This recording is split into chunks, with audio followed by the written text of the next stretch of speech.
I was stirring chili on the stove when my wife walked back into our house with another man and two kids who weren't mine. She didn't knock. She didn't cry. She didn't even flinch. She dropped divorce papers on the coffee table, looked me in the eye, and said, "Sign these and leave. We're moving in."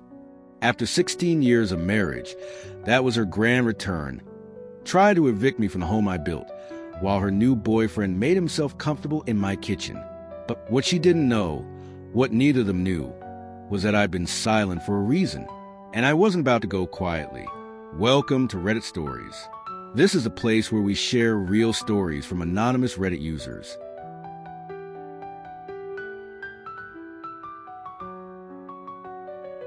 I was stirring a pot of chili on the stove, letting the warm aroma fill the kitchen, when I heard the front door unlocking. That was strange. I hadn't invited anyone over. My son Mason was at the dining table, headphones on, completely immersed in his math homework. I wiped my hands with a dish towel and turned toward the hallway, just in time to see the door swing open. And there she was, Emily, my wife, or at least the woman who used to be. It had been nearly 7 months since she walked out of our lives, saying she needed space and wanted to find herself. I'd heard those words before. What I didn't know was that they'd turn into complete silence. She didn't come back alone. A man, a tall guy with a smug face and even smugger haircut, followed her inside. He held the hand of a little boy, probably 7 or 8. On Emily's other side was a small girl, about 5, clinging to her leg with wide, confused eyes. They were strangers. All of them. Suddenly, the smell of chili turned sour. Emily walked into the living room like it still belonged to her, like she hadn't abandoned the family she once helped build, like she hadn't missed every holiday, every birthday, every weekend breakfast Mason, and I shared just to feel a little less broken. She didn't say, "Hi." She didn't say, "I'm home." She dropped a thick stack of papers onto the coffee table and looked straight at me with the coldest eyes I'd ever seen on her. "Sign the divorce papers, Daniel," she said, her tone flat and commanding, "and pack your things. You're leaving." I froze, just like that. No conversation, no explanations, no emotion. It was like she was following some rehearsed script. Deliver the line, walk away. The man beside her smirked like he was enjoying the drama. His hand rested on Emily's waist, casually territorial. The boy he brought looked bored, but the little girl, she looked scared. She clung tighter to Emily's hand, like it was the only thing anchoring her. Mason looked up from his homework, pulling off his headphones slowly. His face froze. His pencil slipped from his hand, hitting the table with a dull tap. He didn't say a word, but I could see his jaw tightening. The way he looked at her, it wasn't shock. It was something deeper, disappointment. I cleared my throat, trying to hold myself steady. "Emily, what the hell is going on?" She rolled her eyes, as if I were a child who didn't understand grown-up decisions. "This is my life now," she said, gesturing toward the man beside her. "This is Travis, and these are his kids, Lucas and Emma. We're a family now." My stomach dropped. Her words hit me like punches, one after the other. She didn't even look at Mason when she said it. She just kept staring at me like I was an unwanted tenant overstaying my welcome. I glanced at the divorce papers on the table. My name, her name, legal language blurred by the weight of betrayal. After 16 years of marriage, she came back not to fix things, not to talk, but to end it all, and to let some stranger and his children move into my life, like I was the one being replaced. "I'm not signing anything," I said, my voice rough but steady. "Not tonight. Not like this." She scoffed. "You always have to be dramatic. Just sign the papers and go." Travis laughed under his breath, that smug laugh that made my blood simmer. I turned to him. "Is something funny?" He raised his eyebrows, just surprised it took her this long. I clenched my fists, not out of fear, but from holding myself back. I looked back at Emily. "You disappeared. You didn't even say goodbye to your son. You missed his birthday. You missed Christmas. And now you show up like nothing happened." Finally, her eyes flicked toward Mason, just for a second. He's old enough to understand. He'll get over it. Mason stood up. Mom, he said quietly. She turned to him, and he shook his head. You don't get to walk in here with some new guy and tell Dad to leave, he said. This is our home, not yours. Emily's face stiffened.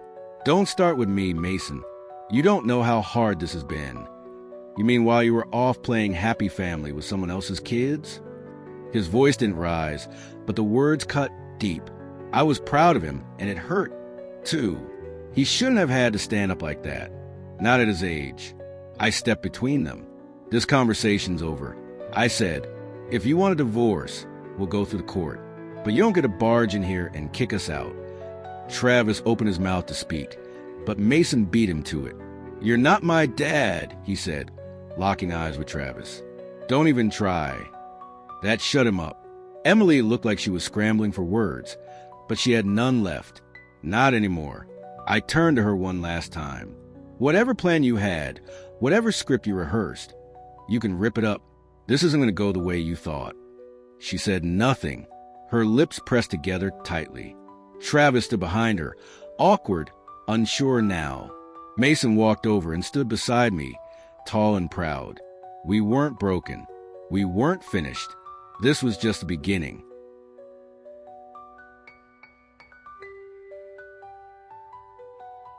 Three days after that humiliating evening, when she tried to end our marriage in front of strangers, Emily came back, not with an apology, not even with an ounce of regret.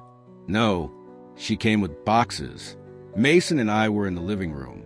I was revising a manuscript on my laptop, and he was working on a science project with scattered wires and cardboard all over the coffee table. The front door creaked open, and there she was. Emily, dressed to impress, expression sharper than ever. Right behind her was Travis, carrying 2 suitcases. His face was red, whether from effort or embarrassment, I couldn't tell. Lucas and Emma were tagging along, eyes dull, like they already regretted being here. Where do you want the stuff?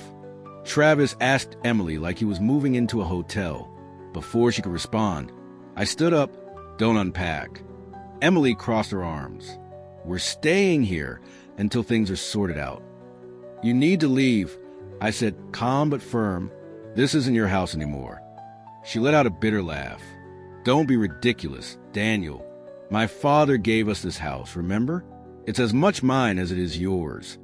I nodded slowly. I remember. I also remember when he transferred it to me. Just me. She froze. Travis furrowed his brow. What's he talking about? Emily looked at me, her voice shaking slightly.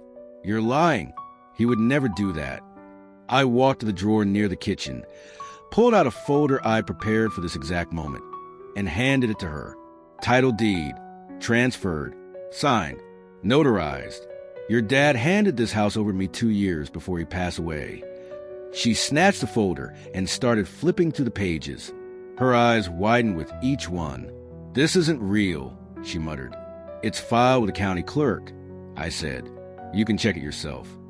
Travis leaned in to read over her shoulder.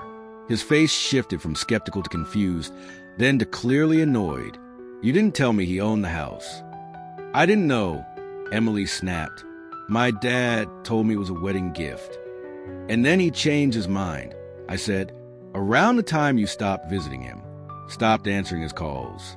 While you were away, I stayed. I kept this place running. And he saw that. Emily's hands were trembling now. This doesn't mean anything, she said, voice faltering. You still don't have a job.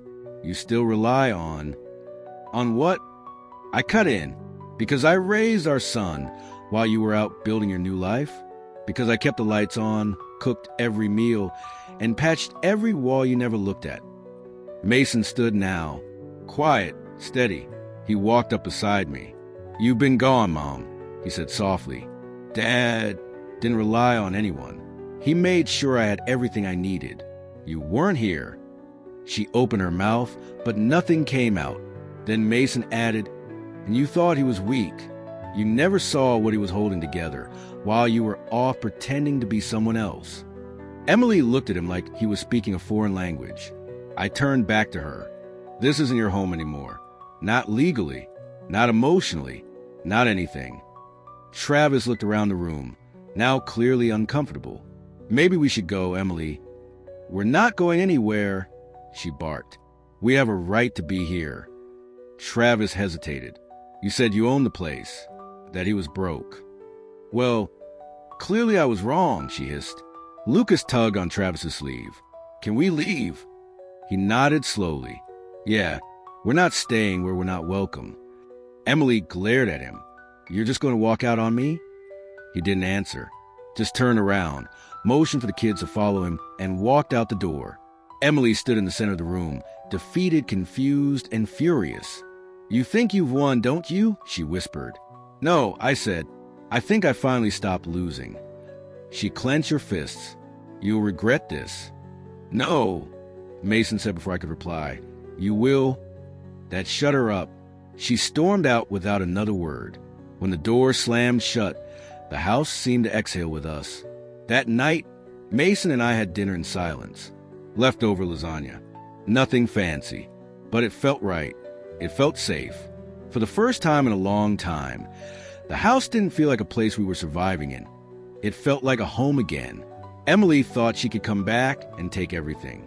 What she didn't realize was that we already had everything we needed, and now she had nothing left to stand on.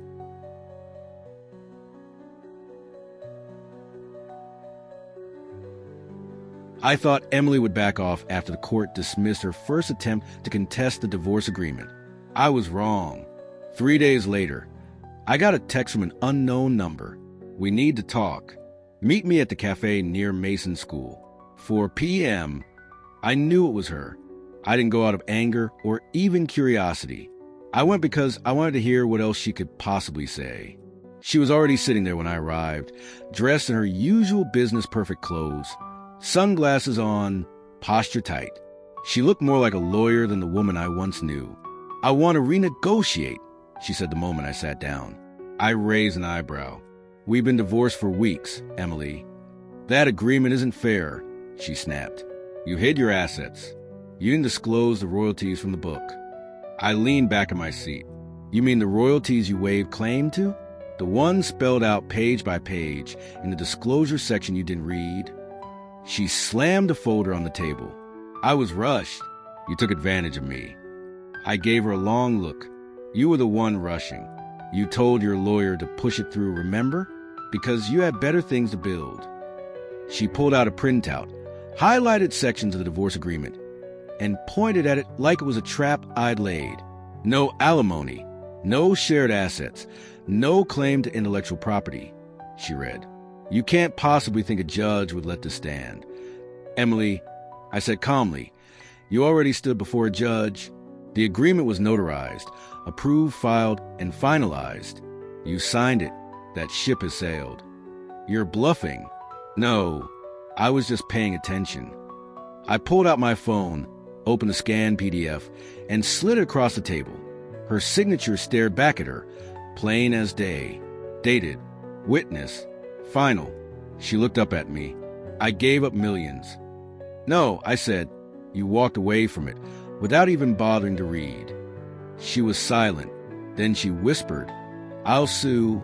I'll drag this through court if I have to. You're welcome to try, I said, but you should know. Your lawyer already failed to file an appeal before the deadline. This document isn't just legal. It's locked. She gritted her teeth. You really planned this, didn't you? No, I just didn't want to be blindsided again. At that moment, Mason's name came up. She leaned in, voice softer. I want to see him. That's up to him now, I said. He's old enough to decide for himself. He's still my son. Then maybe you should have acted like his mother. That hit harder than anything I'd said so far. Her eyes flashed, but she didn't argue. She knew. I stood up and placed a small envelope on the table. She looked at it with suspicion. What is this? Everything you gave up. A reminder. She opened it and found a single page. Her signed waiver. Her full acknowledgement of the terms. Every line highlighted, bold, and impossible to misinterpret. I kept this, I said, not to use against you, but to remind myself why I had to protect what was mine. She folded the paper slowly, her hands trembling. "You won," she said quietly. "No," I replied, walking away. "I just stopped losing." A week later, Emily tried again, this time filing for an emergency hearing, claiming she'd been misled into signing the divorce terms. My lawyer, an older gentleman with a wry smile and the patience of a monk, reviewed her filing and laughed. "She has no case," he told me, "but let's shut this down properly." We did. We showed the judge every receipt, every draft, every communication that proved she'd been informed, signed voluntarily, and that the agreement was airtight. It took the court less than 10 minutes to dismiss her petition. Emily sat across the courtroom, pale, motionless. On her way out, she stopped by me, her voice barely above a whisper. "I used to love you." I didn't respond. She turned and walked away. Mason sat beside me the whole time, silent, steady. When we left the courthouse, I took him for a pizza. "You okay?" I asked. "Better than I thought," he said. "She's not done trying, though. You know that, right?" "I do," I said, "but now she's out of moves."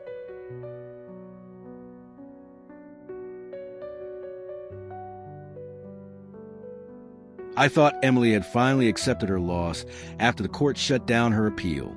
But she wasn't done. 3 days later, I got a text. "I have something you want.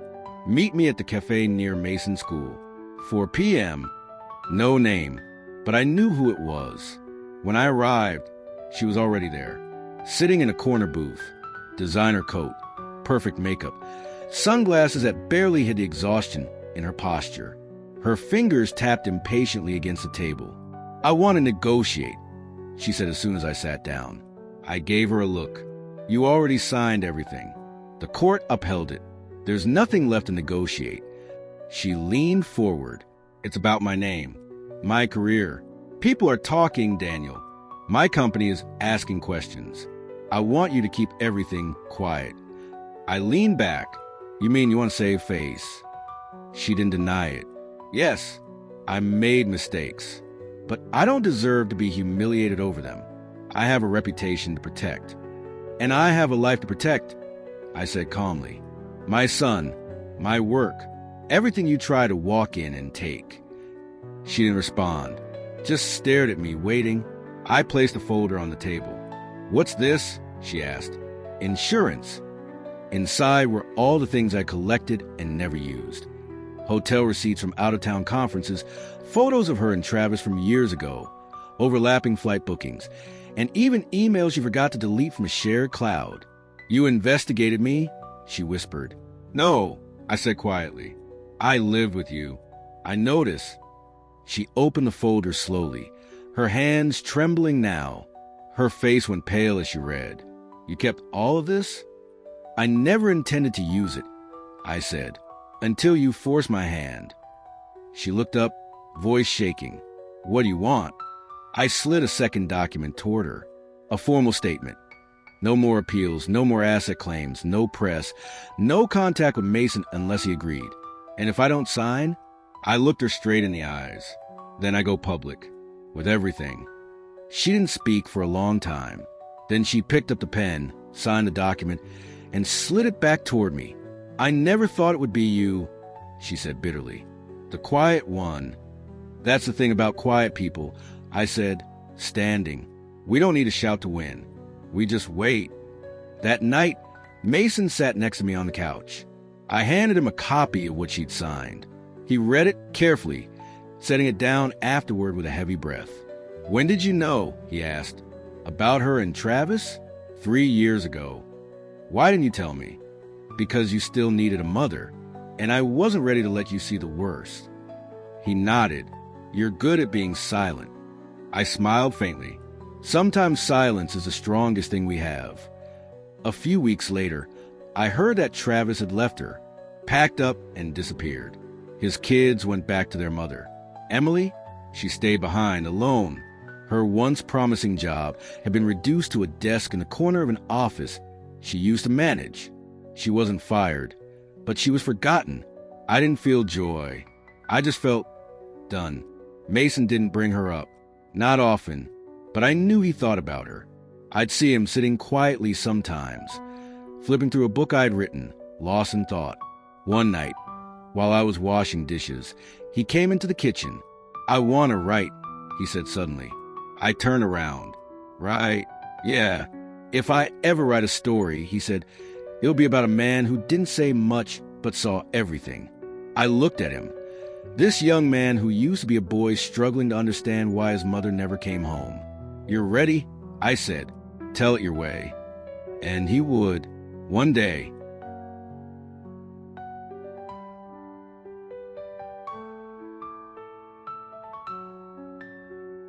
Time passed, faster than I expected. Mason got accepted to college, a well-known university with a top-tier creative writing program and a nearly full scholarship. I always thought he'd go into science or engineering, something practical, structured. But no, he chose words. Like I did. "I want to understand you," he once told me. "And I understand you best when I read what you write." On the day he packed his bags, I stood in the doorway of his room, trying to figure out how 18 years could fit inside one suitcase and 3 cardboard boxes. But he didn't take much, just enough. The rest, he said, "I'll write in the next chapter." His bus left at 6 a.m. The sky was still dark, a layer of fog wrapped around the streets. I drove him, the car silent most of the way, but it wasn't uncomfortable. It was the kind of silence you share with someone when everything's already been said. Before he got off, he turned to me. "I know Mom called," he said. "She wants to meet. Says she wants to talk over the summer." I nodded. I'd gotten the same message. "I want to see Mason. Please." "I'll go," Mason said. "But not for her. For me. I need to understand that it didn't start with you." I looked at him, not the boy I raised, but the man he'd become, and realized that he carried pieces of both Emily and me. The good, the broken, the part that learned from pain. "Just remember," I told him, "you don't know forgiveness unless you choose to give it." He smiled. "Don't worry, Dad. I'm not that generous." We hugged at the terminal. He walked into his new life, and I drove back to house. Our house, that suddenly felt a little too quiet. A few months later, I received a package from his university. Inside was a student literary journal.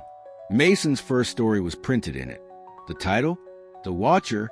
It was about a quiet father, the kind everyone overlooked, until the end, when they realized he'd been playing the long game all along. On the first page, a dedication. For the man who never raised his voice, only his son.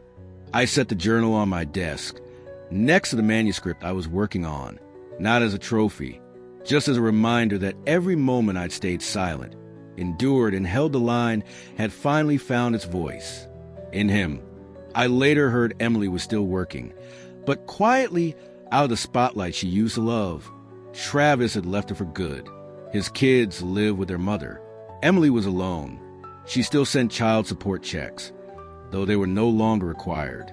Mason didn't need them. Maybe she sent them to ease her guilt. One Christmas, I received a small package with no sender name. Inside was a collector's edition of The Silent Watcher. Tucked inside the front cover was a handwritten letter. I read it again. For the first time. "Really? You wrote about us, didn't you? I don't expect forgiveness. I just want you to know, I understand now." I never wrote back, not out of anger, just because there was nothing left to say. One spring afternoon, Mason called. His voice was full of excitement. "Dad, I got picked to be an assistant editor at the school's lit magazine. And get this, a publisher wants to see my draft." I smiled so wide my face hurt. "I knew you would. I'm proud of you." "Because you did it first," he said. That night, I sat on the porch with a glass of wine. The air was warm, the breeze soft. The world was quiet again. Not empty, just still, like it had settled after years of noise. I had once been the man left behind, the one betrayed, the one nearly replaced in his own home. Now I was an author, a father, a man who had rebuilt everything from the silence. I didn't need revenge. I just needed the story to be told right. And my son, he'd carry that story with him, and one day, He'd tell it his way. Welcome to Reddit Stories, and thank you for listening to a true tale, shared by someone anonymous, but deeply real. See you in the next story.